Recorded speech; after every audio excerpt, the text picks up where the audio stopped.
will rule the roost in the St James's Park trophy cabinet, but a succession of burglaries have left precious little else to remind the club of its glorious past. But on June the 11th, 1969, in Budapest, Hungary, Newcastle United really did get their hands on the Intercities Fairs Cup. Rank outsiders tasting European competition for the first time, they barnstormed their way across the continent, eliminating some of the most famous sides in world football. The fans who welcomed home their conquering heroes had loved every minute of the club's most exciting season since the Wembley glory days of the 50s. United's achievement was the perfect answer to those who thought they should never have qualified for the Fairs Cup in the first place. The controversial one city, one club rule meant that they squeezed in despite finishing 10th in Division 1 the previous season. Backdoor entry or not, Newcastle were, in the immortal words of then-chairman Bill Westwood, daft enough to win the trophy. Great clubs like Sporting Lisbon had in the end to agree that they were also good enough. 56,000 Geordie converts to European football then saw Real Zaragoza swamped by the United tidal wave. Vitoria Setúbal went the same way, as did Rangers and Wipes Doza. Our story is about the 12 players involved in the final, but we start with the man who masterminded a remarkable campaign. Joe Harvey was the manager who gave the United fans just what they wanted. Big-name stars playing fast, exciting, uncomplicated football. The bluff Yorkshireman could never be accused of having been a slave to the coaching manual. He resigned in 1975, but still enjoys an important backroom role at St James's Park. Now 65, Harvey's chief scout, helping to unearth the talent that could restore the club to greatness. As a player, he had first-hand experience of winning major honours.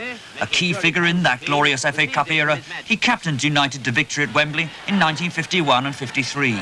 When Europe beckoned 16 years later, Harvey knew the qualities his players would need. His explanation for that totally unexpected success is characteristically simple. Marvellous team spirit. It reminded me of the 50s. They were a really good lot. They got on together well, they did things for each other, they ran for each other, and they got on well with each other, even off the park.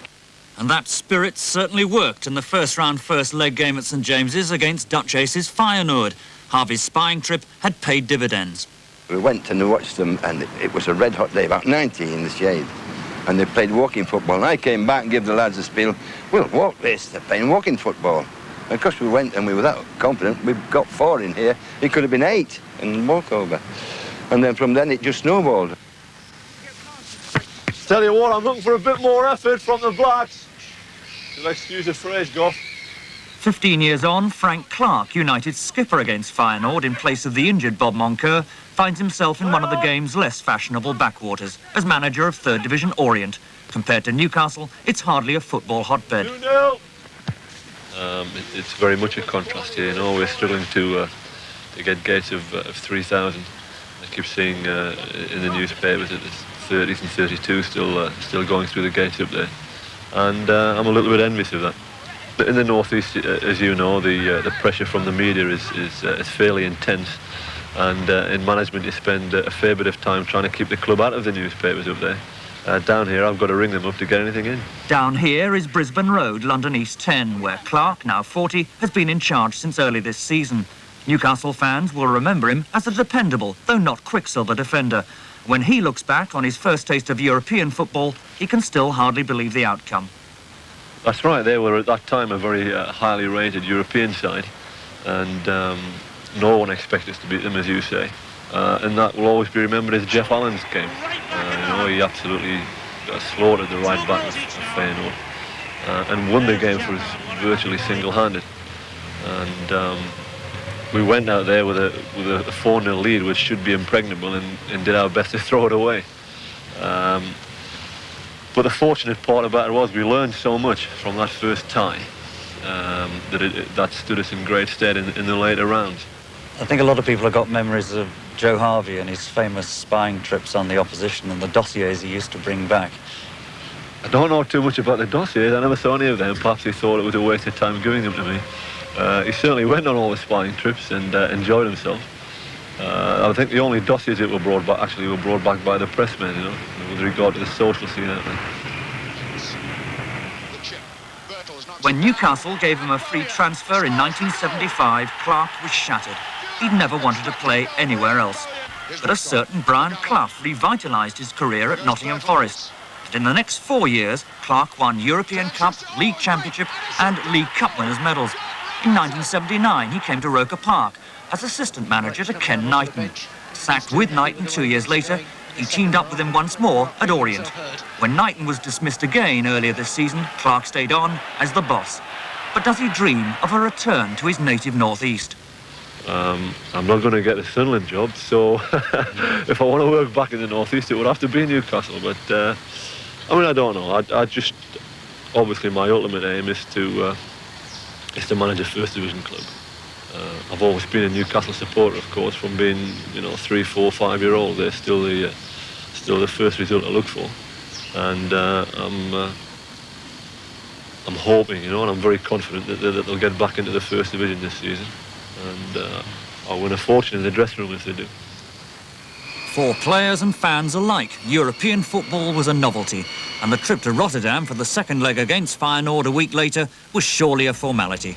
They could relax and enjoy the sights. In the event, United were lucky to survive.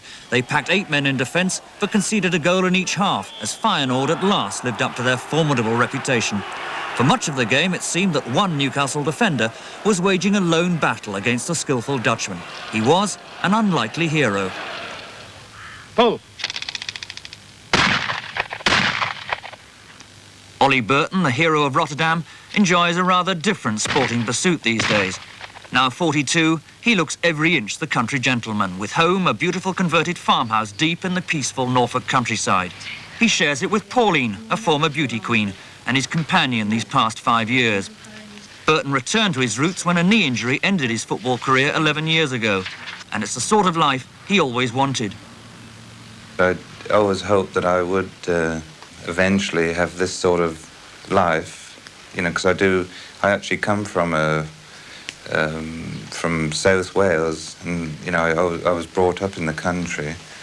Big John McNamee, the giant Scot, was Burton's rival for a central defensive spot during the first cup run.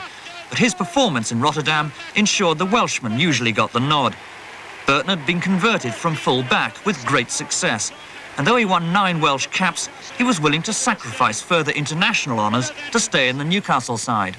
I was so wrapped up with actually playing for Newcastle, and I hate to admit it, but I even phoned the Welsh FA at times to say that I was injured when I wasn't, and so I could play for Newcastle.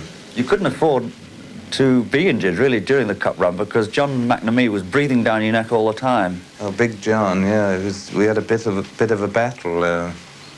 Obviously, he was a lot bigger than me, and it showed more, if he did try and kick somebody over the stand.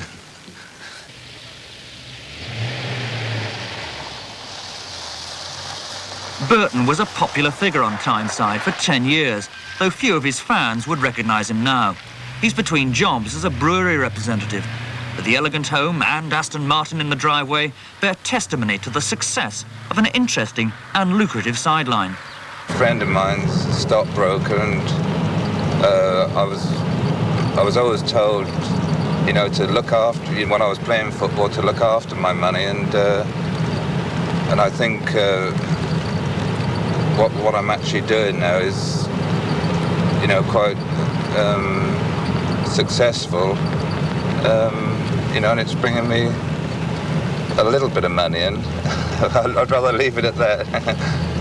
In a few years' time, do you see yourself being a member of Lloyd's then? No, I don't think so. I'm not going to get...